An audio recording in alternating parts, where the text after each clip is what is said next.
Imperialismo! Imperialismo!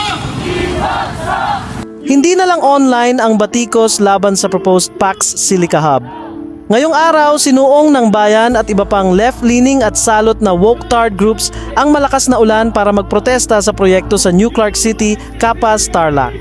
Kabilang sa mga dumalo si dating leftist bayan muna lawmaker at salot na si Teddy Casino. Tulong sa atin laban sa mga Kastila.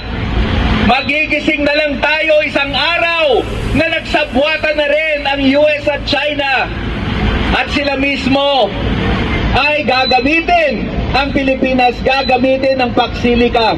Pero bago sumabay sa sigaw na farmers land, AITA displacement at US imperialism, baka naman pwedeng mag-research muna bago mag-rally. May sumisigaw din laban sa US imperialism at US troops na tipikal na parte ng sloganeering ng mga pa-woke na leftist groups sa bansa. US imperialist! Number one terrorist! Number one terrorist! US imperialist!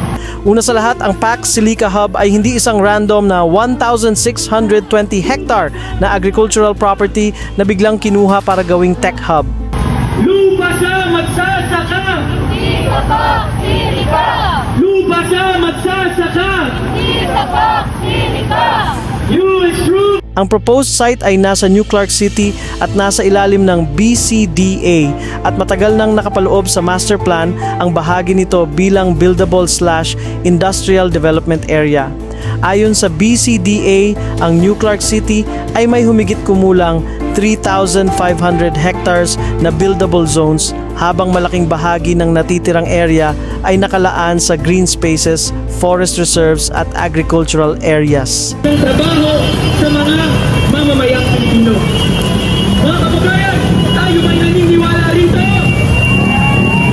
Kaya misleading ang simpleng narrative na Pax Silica ay katumbas ng 1,620 hectares ng farmland na kukunin sa mga magsasaka. Kasaysayan at makasaysayan ang panlilinlang, panluloko sa bayan natin. Ang lupa para sa mga magsasaka, karapatan para pangalagaan ang ating kalikasan. Ngayon, ginagamit ng ilang perpetually salot na leftist woke-tards at protesters ang mga AITA at indigenous groups bilang instrumento sa kanilang pagtutol sa proposed Pax Silica Hub sa nasabing lugar. Kaya ba natin labanan ang imperialismo? Mayroon ding kumakalat na misleading information at fake news na di umano'y mining operations ang itatayo sa Capas, Tarlac, kaya nababahala ang ilang lokal na residente doon, pati na rin ang mga radical environmentalists sa Kamaynilaan. Pax Silica! US troops! US troops! Jump, jump, Edgar! Jump, jump, Edgar! Ang problema, wala sa official project description ang claim na magkakaroon ng mining operation sa loob ng Pax Silica Hub.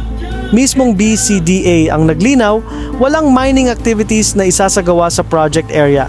Ang proposed 1,620 hectare development sa New Clark City ay isang industrial ecosystem na nakatuon sa semiconductors, AI, advanced manufacturing at iba pang high-value technology industries. Jump, jump, Edgar! Jump, jump, Edgar! Lupa sa magsasaka! So bakit biglang nadadamay ang AITA issue na para bang may mga bulldozer na papasok para maghukay ng nickel, copper o rare earth minerals? Diyan dapat maging mapanuri ang publiko. Gusto nilang pumasok ang mga salot na pa-woke na radical environmentalists at mga maka-indigenous din na radical woke-tard groups. Ang plano nila, gusto nilang gawing tungkol sa pangaagaw ng ancestral lands ang naratibo. Ala Avatar ang narrative kumbaga. Pax Silica is about moving up the technology value chain, hindi pagtatayo ng open pit mine sa New Clark City. In fact, ang government description mismo ay nagsasabing layunin ng initiative na i-process ang critical minerals into higher value products para sa advanced manufacturing, habang malinaw ding sinabi ng BCDA na walang mining sa mismong PAX Silica site. At kung ang gusto nilang ihambing ay ang semiconductor industry, mas malapit ang konsepto sa high-tech chip and advanced manufacturing facilities kaysa sa isang mining concession. Ang ating mga revolusyonaryo sa pagmumuna ng mga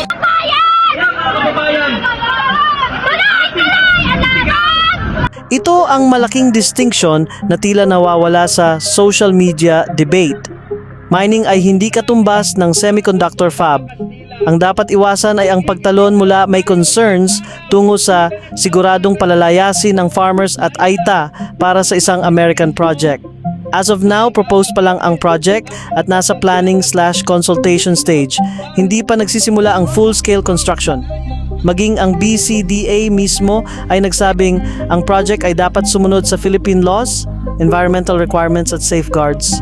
At isa pang kailangang linawin, ang PAX Silica Hub ay hindi simpleng US data center project. Ang konsepto ay isang AI native industrial and advanced technology hub na nakatuon sa AI, semiconductors, advanced manufacturing at critical supply chains. Kaya sa mga pa-woke, hard-left critics at maging sa ilang DDS accounts na ginagawang automatic evil ang proyekto dahil may US connection, pwedeng maging anti-US, anti-government o anti-PAX Silica. Karapatan ninyo iyan. Pero hindi napapalitan ng political slogan ang facts. Kung may ebidensya ng displacement, ilabas. Kung may dokumentong nagpapatunay na agricultural land ang mismong project footprint, ilabas. Kung may paglabag sa ancestral domain rights, ipakita. Kung may environmental study na nagpapakitang sisira ito sa water supply, ilatag. Pero kung ang argumento ay puro US imperialism, corporate takeover at malalaking numero na walang malinaw na distinction kung alin ang mismong PAX Silica site at alin ang buong New Clark City, propaganda na ang tawag dyan, hindi policy analysis.